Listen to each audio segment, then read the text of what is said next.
I was looking over the start of Chapter 7 today, the chapter on evolution, and honestly, it clicked for me in a way that completely changed how I view this entire subject. Oh, really? That's a big statement for Chapter 7. I know. But if you are listening to this, you're probably staring down the barrel of a massive syllabus, and if you're anything like I used to be, your first instinct when you see a table of contents that spans from, section 7.1 all the way to 7.9 is to just skim it. Yeah, you just sigh at the sheer volume of facts you have to memorize. Exactly. You sigh, and then you just blindly dive into the first page. But I realized something crucial today. We are not going to do that. Good. Our mission in this deep dive isn't to just read a list of topics to you. We are going to map out the absolute foundation of this chapter. Which is exactly what you need to do. Right. We need to decode the actual architecture of how evolutionary biology is taught. We need to understand the secret language of this syllabus and, figure out why it's structured this exact way. It really is a necessary shift in perspective. Yeah. When you stop looking at a textbook as a random, disconnected collection of facts. Which is how it usually feels. Exactly.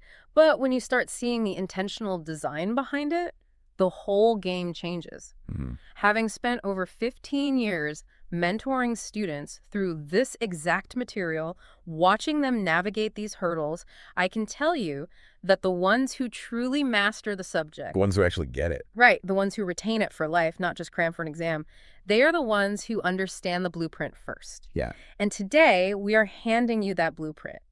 We're going to look at the exact text, the specific sequence of headings, and we're going to build a mental framework that makes the actual mechanics of studying feel logical, maybe even effortless. Okay, let's unpack this. We need to start with the essence, right? The core idea right at the very beginning of the source material. Where does it start? So the text opens with a very simple, very direct definition. Sure. It literally says, evolutionary biology is the study of history of life forms on Earth. Full stop. A classic textbook opening. Right. But then, almost immediately, it throws what feels like a massive curveball. How so? Well, it tells us that to understand the changes in flora and fauna, the plants and animals that have occurred over millions of years, we cannot just look at the plants and animals themselves. It forces you to look at the bigger picture. It forces us entirely backward. It says, to understand the flora and fauna, we must understand the context of the origin of life. Right. But to understand the origin of life, we have to understand the evolution of the Earth. To understand the Earth, we need to understand the evolution of stars. And to understand stars, we have to look at the evolution of the universe itself. It's quite a leap, isn't it? It is a massive, sudden scale-up. I started thinking about it like a set of Russian nesting dolls. Oh, that's a highly effective way to visualize it? You think so? Definitely. Because it emphasizes containment and dependency. You can't have the inner doll without the outer shell. Exactly. Imagine you're holding this tiny, incredibly detailed little wooden doll. That tiny doll represents a specific biological change, like the shift in the shape of a bird's beak. Or a specific adaptation in a fern over 1 million years. Right. But you can't just find that tiny doll resting on a table on its own. It lives inside a slightly larger doll, which is the origin of life on this planet. And when you open that origin of life doll, you realize it was actually housed inside an even larger doll, the physical evolution of the planet Earth itself. And it keeps going. It doesn't stop. Yeah. The Earth doll is resting inside the stars doll. And the stars doll is resting inside the massive, solid, outermost wooden doll, which is the entire universe. You literally cannot comprehend the smallest, most intricate details of biology without acknowledging the massive cosmic casing it all comes in. And this brings us to exactly why this text exists and why it starts this specific way. I want you, the listener, to really internalize this concept because it solves a problem that plagues how we understand science. Which is? You cannot understand biological changes in isolation. Right. We have this tendency, this cognitive bias, really, to compartmentalize science. We put biology in one box, chemistry in another, and physics in a third. Oh, absolutely. I do that all the time. But the textbook designers are deliberately pulling you out from behind the microscope and forcing you to look through a telescope before you're allowed to begin. Wow, yeah. They're making a profound statement here. Biology is tethered to the cosmos. Physics dictates chemistry, and chemistry dictates biology. So it's all one continuous chain. Exactly. The biological changes in those tiny flora and fauna are a direct, unavoidable consequence of the planet's physical history, which itself is a consequence of the universe's physical history. That context perfectly sets up the actual language they use in the very next breath. And this is where I actually had to stop and reread the page. Oh, yeah. What did it say? There's a phrase in the opening paragraph that is just so beautiful, but honestly really unusual for a hard science textbook. It says, "What follows is the longest of all the construed and conjectured stories." Construed and conjectured. Right. Construed and conjectured. When I read that, everything shifted for me. Let's break those words down. To construe means to interpret something, to make sense of clues left behind. And to conjecture. It means to form an opinion or a conclusion based on incomplete information. It is a striking admission for a textbook to make right on page 1. But doesn't it change the whole game? It essentially means evolution is the ultimate forensic science. We are piecing together a history we were not there to witness. We're detectives. Exactly. We are detectives arriving at a crime scene billions of years after the fact. We have some DNA footprints, some fossilized fingerprints, some geological clues buried in rock strata. And from that scattered evidence, we have to construe and conjecture what happened. Yes. We are not just being asked to memorize a timeline. We are being taught how to be historical detectives. What's fascinating here is that the textbook explicitly calls it a story. Yeah, that stood out to me too. It literally says, this is the story of origin of life and evolution of life forms. Which you just don't see in science books. No, you don't. In the world of hard sciences, we generally avoid the word story. We prefer terms like process, mechanism, or observable phenomenon. Right. Sounds more objective. Exactly. But framing evolution as a story is a deeply intentional, highly effective psychological tool. The human brain is simply not built to comprehend deep time. Deep time, like millions of years. Millions, let alone billions of years. It's just too vast for our neurology to truly grasp. But the human brain is perfectly, exquisitely designed to understand a narrative. Oh, I see. By framing the immense, almost incomprehensible timeline of the universe and life as a story, the text makes the scale of time accessible to you. It gives it a beginning, a middle, and an end. I completely agree with that, and I think we need to build some prior knowledge bridges here for you, the listener, to really feel that scale. Good idea. Think about your basic understanding of history. When we study human history, when we talk about the Roman Empire rising and falling, the building of the pyramids, the agricultural revolution, we are measuring time in centuries, maybe a few millennia. Right, a few thousand years. And to us, 1,000 years feels like an eternity. But the text is demanding a massive shift in your mental scale.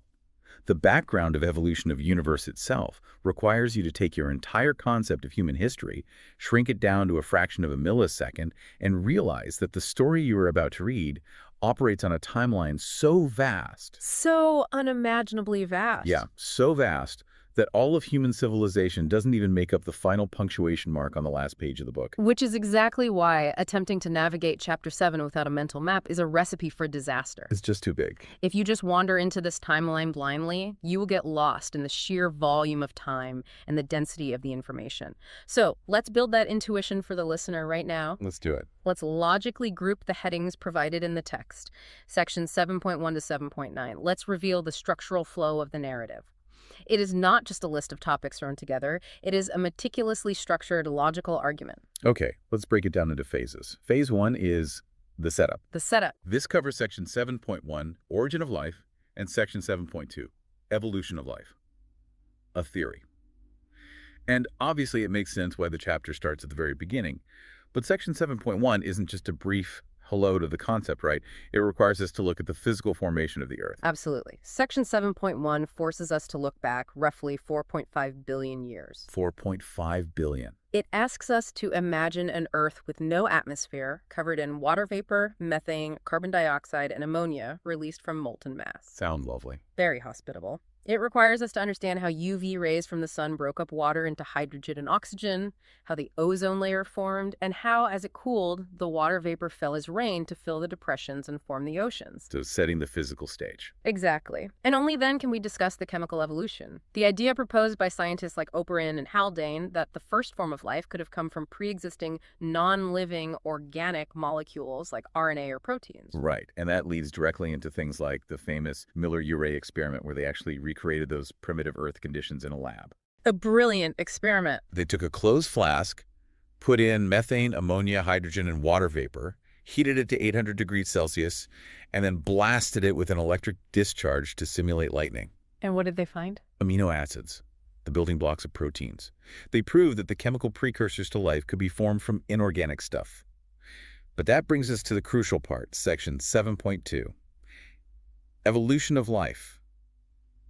A theory. A theory. Yeah, why does the text move from the origin immediately into a theory? Well, if we are forensic detectives, as we've established, you need a baseline framework before you start analyzing the clues. You need a working hypothesis. You have to lay down the theory of how life evolves before you can rigorously test it. Precisely. You establish the premise, you lay out the conventional religious theories of special creation, you discuss panspermia. The idea that spores of life were transferred to Earth from outer space? Right. And then you introduce Charles Darwin and his voyage on the HMS Beagle. You establish his theoretical framework that existing living forms share similarities to varying degrees, not only among themselves, but also with life forms that existed millions of years ago. And once that premise, that theory, is set in section 7.2, you must prove it. Which transitions us to phase 2. Right. Phase 2, which we can call the proof and the patterns. This encompasses section 7.3, what are the evidences for evolution, and section 7.4, what is adaptive radiation. I love phase 2. This is where you get to use that imaginative language. Imagine if you are a prosecutor setting up a massive court case. Okay, I like where this is going. Phase 1, section 7.2 was your opening statement. Ladies and gentlemen of the jury, here is my theory of what happened over the last 4 billion years. Very dramatic. But an opening statement isn't enough to convict. You need phase 2. Section 7.3 is when the prosecutor starts dragging the physical evidence into the courtroom. And the evidence is overwhelming, and it's multidisciplinary. It's not just one smoking gun. Exactly. It's paleontology, bringing out the fossils, showing the hard parts of life forms found in rocks, demonstrating how different aged rock sediments contain fossils of different life forms who died during the formation of that particular sediment. It's the ultimate timeline. But it's not just rocks. The prosecutor also brings out comparative anatomy and morphology. Yes, and this is where we need to ensure the listener understands the nuance. In section 7.3, we encounter the crucial distinction between homologous and analogous structures. Let's break those down, because they sound similar but mean totally different things for our detective work. Okay, so homologous structures are evidence of divergent evolution. Think of the forelimbs of mammals: a whale, a bat, a cheetah, and a human. Okay. If you look at them from the outside, they look completely different, and they perform entirely different functions: swimming, flying, running, grasping. Right, a whale flipper doesn't look like a human ham. Exactly. But if you look at the bone structure underneath, the humerus, radius, ulna, carpals, metacarpal, and phalanges, the anatomical blueprint is exactly the same. They share a common ancestor, but their structures diverged to adapt to different needs. It's like taking the same set of Lego bricks and building a boat, an airplane, a car, and a robotic arm. The outward function is different, but the fundamental building blocks are identical. Yeah. That proves a shared origin. Precisely. Contrast that with analogous structures, which represent convergent evolution. Convergent. Right. This is when entirely different species face similar environmental challenges and develop structures that look similar and perform the same function, but have completely different anatomical origins. Like what? The classic example is the wing of a butterfly and the wing of a bird. Oh, right. Both are used for flight, but they are not anatomically similar. They converged on the same solution from different starting points. So section 7.3 piles up all this physical evidence: fossils, homologous bones, analogous adaptations, even biochemical similarities in proteins and genes. And then we hit section 7.4, adaptive radiation. If 7.3 is showing the jury the physical exhibits, 7.4 is showing them the pattern of the evidence. It's taking a single piece of evidence and showing how it branches out into a whole web of interconnected events. The most iconic example of adaptive radiation, of course, being Darwin's Finches. The Finches. When Darwin visited the Galapagos Islands, a chain of isolated volcanic islands, he noticed an incredible diversity of small black birds. He realized that all these diverse finches, from the ones with large, robust beaks for cracking seeds to the ones with fine, needle-like beaks for eating insects, evolved on the island itself. Right. From a single original seed-eating ancestor that somehow made it to the islands, they radiated out to fill all the different ecological niches because there was no competition. Exactly. They adapted to the available food sources. It perfectly illustrates how a single lineage can explode into a multitude of forms when presented with new, empty environments. Another great example the text uses is the Australian marsupials. A fantastic example. A number of different marsupials, each different from the other, evolved from an ancestral stock, but all within the isolated Australian island continent. It is the perfect pattern to follow the physical evidence. And once the jury, or in this case the student, is convinced by the paleontology and the anatomy and sees the pattern of radiation, the narrative shifts fundamentally. We're leaving the courtroom. We leave the courtroom and enter the laboratory. We enter phase 3, the gears of the machine. This is the heavy mechanical section of the chapter. The heavy stuff. Section 7.5, Biological Evolution, Section 7.6, Mechanism of Evolution, and Section 7.7, Hardy-Weinberg Principle. This is where we lift the hood of the car, right? In phase 2, we proved that the car actually moves. We saw the tire tracks. We saw the video evidence of its movement. But in phase 3, we are asking how it moves. We are looking at the gears, the engine, the transmission. Exactly. We are transitioning from the observation of evolution to the mechanics of it. Section 7.5 explores biological evolution in a broader sense, looking at Lamarck's theory of use and disuse. Like the giraffe stretching its neck. Right, which was eventually discarded, and contrasting it with Darwinian natural selection, where the two key concepts are branching descent and natural selection. But wait, how does Section 7.5 differ from Section 7.6, which is literally called Mechanism of Evolution? Aren't natural selection and mechanism the same thing? That is a fantastic question, and a distinction that trips up many learners. Section 7.5 establishes the driving force, natural selection. The environment selects the fittest. Okay. But Darwin himself did not actually know how traits were passed down or where the variations came from in the first place. He didn't know about genetics. Oh, because DNA wasn't discovered yet. Exactly. Section 7.6 introduces the actual microscopic mechanism, mutation. It introduces Hugo de Vries, who worked on evening primrose, and brought forth the idea that mutations, large, sudden, random, and directionless differences arising in population are what actually cause evolution. So they disagreed. Darwin saw continuous, gradual variations. De Vries saw sudden, discontinuous mutations. Section 7.6 is about the genetic engine that provides the raw material for Darwin's natural selection to act upon. That makes so much sense. Darwin noticed that the car goes faster when you press the gas pedal, but De Vries explained the fuel injection system that actually makes the acceleration possible. That's a great way to put it. But then we hit Section 7.7, the Hardy-Weinberg Principle. Ah, yes. I have to push back here for a second. We agreed earlier that this entire chapter is the longest of construed and conjectured stories. It's forensic history. How on earth do we suddenly have a rigid mathematical principle smack in the middle of a historical guessing game? Math and history don't usually mix like this. It's a brilliant observation, and it highlights why Hardy-Weinberg is arguably the most conceptually challenging yet elegant part of this syllabus. You are right, history is messy. But the Hardy-Weinberg Principle is a theoretical model. It describes a population that is not evolving. Wait, not evolving? It provides the mathematical null hypothesis. A null hypothesis, meaning it describes what happens when absolutely nothing changes. Exactly. The principle states that allele frequencies in a population are stable and is constant from generation to generation. The gene pool remains a constant. This is called genetic equilibrium. Okay. The sum total of all the allelic frequencies is 1. We represent this with the binomial expansion equation. P squared plus 2pq plus q squared equals 1, where p and q represent the frequencies of different alleles. Okay, let's ground this. Let's say we have a population of 1,000 beetles. Some are green, some are brown. The Hardy-Weinberg math allows us to calculate exactly what percentage of the next generation should be green and what percentage should be brown, assuming nothing messes with them. Precisely. But here is the genius of it. For Hardy-Weinberg equilibrium to hold true, 5 very strict conditions must be met. Which are? No mutation, random mating, no gene flow, very large population size, and no natural selection. But wait, in the real world, mutations happen all the time. Animals don't mate randomly, they choose mates. Populations migrate. Natural selection is always happening.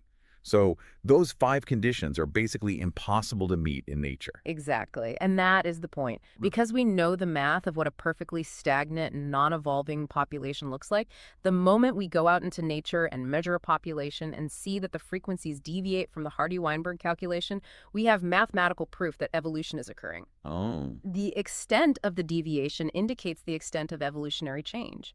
The math gives us a rigid yardstick to measure the messy, construed story of reality. My mind is officially blown. We use a mathematical model of an impossible, unchanging scenario just so we can measure how fast reality is changing. It's quite elegant. That is incredible. And once we've established the mechanisms in the math, that leads us to the final act of the mental map, phase 4. The climax. The climax. We have section 7.8, a brief account of evolution, and section 7.9, origin and evolution of man, followed by the summary. After diving so deeply into the microscopic gears of mutations and the mathematics of population genetics, section 7.8 is essential.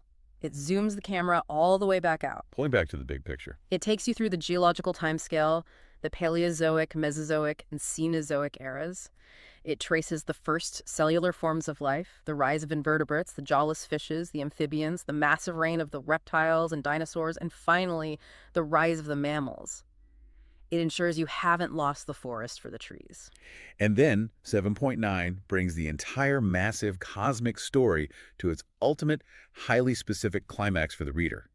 From the Big Bang to the cooling Earth to the primordial soup, through the dinosaurs, past the mathematical models, right down to Ramapithecus, Australopithecus, Homo habilis, Homo erectus, Neanderthal, and finally Homo sapiens. It all leads to us. Exactly. The story ends by pointing the camera directly at you, the human being reading the textbook. It is brilliant structural pacing. Now, I want to pivot slightly. We've built this beautiful logical framework. But if we think about the reality of why people interact with this text, often because they are preparing for high-stakes, incredibly competitive exams like Neet or university placements, we need to talk about where this structure becomes a minefield.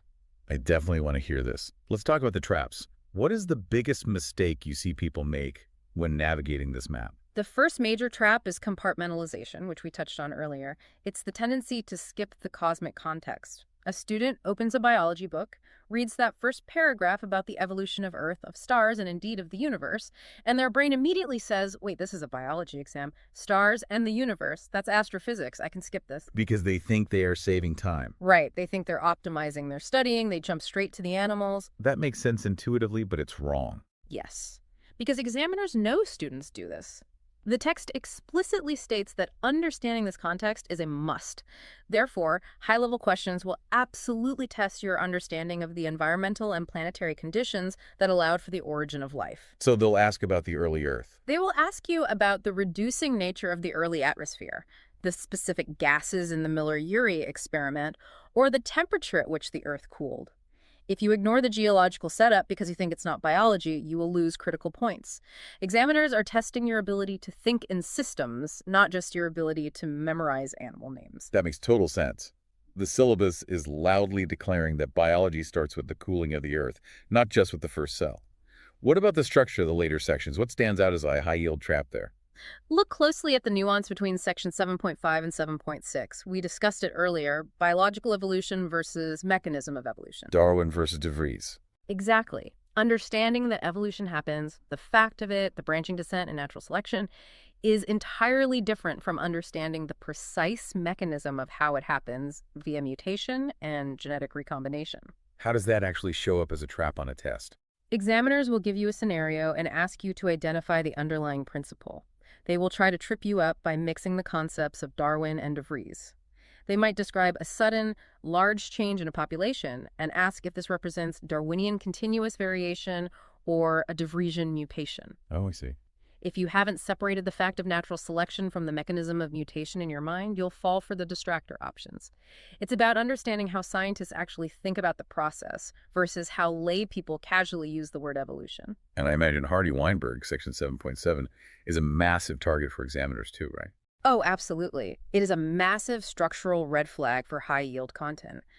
As you pointed out, in a subject that requires a lot of descriptive conceptual understanding, the Hardy-Weinberg Principle stand out because it allows examiners to test rigorous application, calculation, and strict logic. The math. They will give you the frequency of a recessive trait in a population and ask you to calculate the frequency of the heterozygous carriers.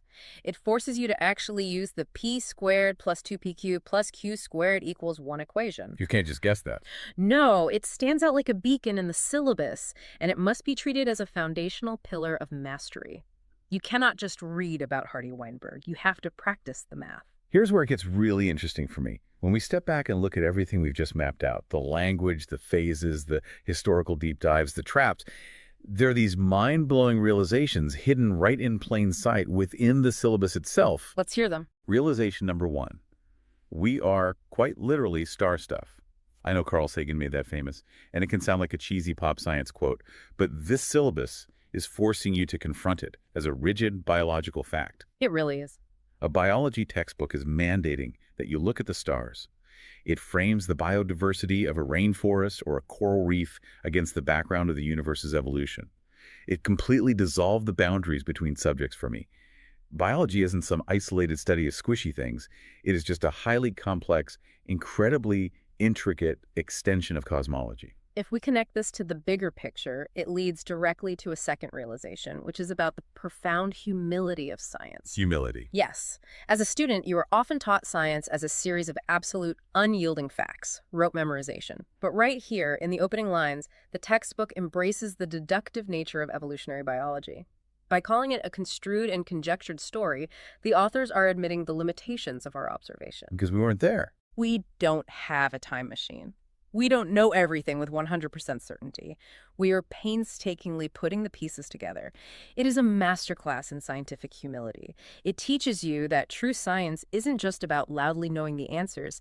It's about the rigorous, careful process of construing the best possible explanation from the fragmented evidence we have.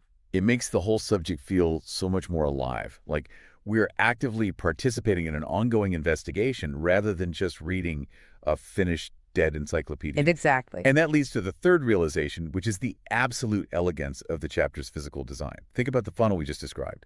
It's an anthropocentric climax. The zoom-in effect. Right. It starts with the infinite, massive universe, the widest possible aperture. Then it zooms into the stars, narrowing down. Then it zooms into one specific rock, the Earth. Then it zooms into the origin of life on that rock. Yeah. Then it branches out into flora and fauna, taking a detour through the laboratory to look at mechanisms and math. And then at the very end, section 7.9, the funnel points directly at you.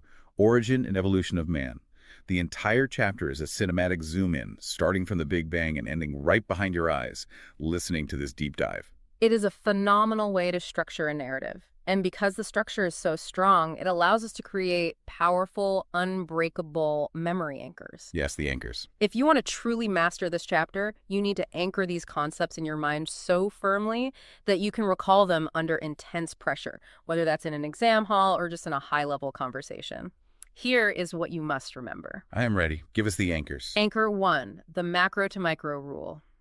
Whenever you are lost in the weeds of a specific evolutionary mechanism, say you are confusing yourself over genetic drift or founder's effect, zoom out and remember the background context order explicitly provided in the text. The funnel again? It always flows downward. Universe, then stars, then Earth, then origin of life, then flora and fauna. If you keep that sequence in mind, you will never lose your place in the overall timeline. Universe, stars, Earth, life, diversity. Got it. It's the ultimate zoom-in. What is the second anchor? Anchor 2. The 3 M's of the middle chapter. The middle sections from 7.3 to 7.7 are incredibly dense.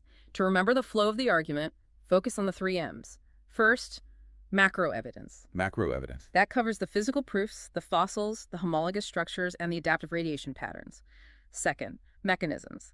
This covers the biological theories of Darwin and Vries, the gears of mutation and selection driving the change. Third, math and models. The Hardy-Weinberg Principle. Exactly. Macro evidence, mechanisms, math. Keep those 3 M's in order, and you have the entire core of the chapter locked down logically. Macro evidence, mechanisms, math. That is incredibly clean. It's so much easier to recall than trying to randomly memorize 5 different sterile syllabus headings. And the final anchor. Anchor 3. The bookends. Always remember how the story starts and how it ends. The actual numbered sections begin with 7.1, the origin of life, the primordial soup, and they end with 7.9, the origin of man, the modern human. It is a journey from the very first chemical spark of biology to the highly complex creature reading the textbook. Okay, I want to try and do a rapid-fire, 60-second sticky summary to see if I've truly internalized this mental map. Let's run through it. Let's hear it. Prove the map works. Evolution is essentially a construed and conjectured forensic story of life on Earth. Good. But it cannot be understood in isolation. It must be set against the massive cosmic backdrop of the expanding universe, the cooling stars, and the forming planet. The chapter walks us logically through this process. It starts by setting a theoretical framework with the chemical origin of life. Yep. Then, like a courtroom trial, it presents the physical macro-evidence fossils in bones and the patterns of how life radiated into different niches. Once we see that the evolutionary car is moving, we lift the hood and examine the gears, the biological mechanisms of mutation and natural selection. And we prove they work. Using the mathematical rigidness of the Hardy-Weinberg Principle, finally the story zooms back out to geological timescales before culminating in the ultimate specific climax, the origin of humans. Perfect. You have moved from just reading a table of contents to understanding the architectural blueprint of evolutionary biology. You see the matrix. And for you, the listener, mastering this mental map is the ultimate shortcut to being truly well-informed.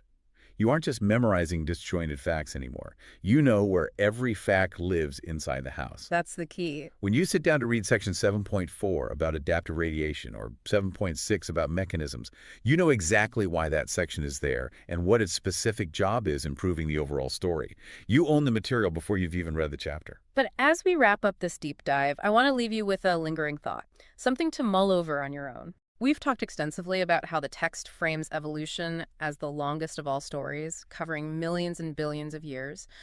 We know the syllabus takes us from the vast universe all the way down to section 7.9, the origin and evolution of man. But then there is just a summary. Right, the summary. This raises an important question. The universe is still expanding. The Earth is still changing. The environment is shifting faster than ever before. So if the story of evolution is a continuous, unbroken chain and it doesn't actually end with us, what happens after the summary? Oh. What does the next heading, section 7.0, in the construed and conjectured story of human evolution look like? Are we still evolving naturally, or have we reached a point where we will dictate our own evolutionary future? That is a brilliant place to leave it. Thank you for joining us on this deep dive. Go conquer that syllabus, and we'll see you next time.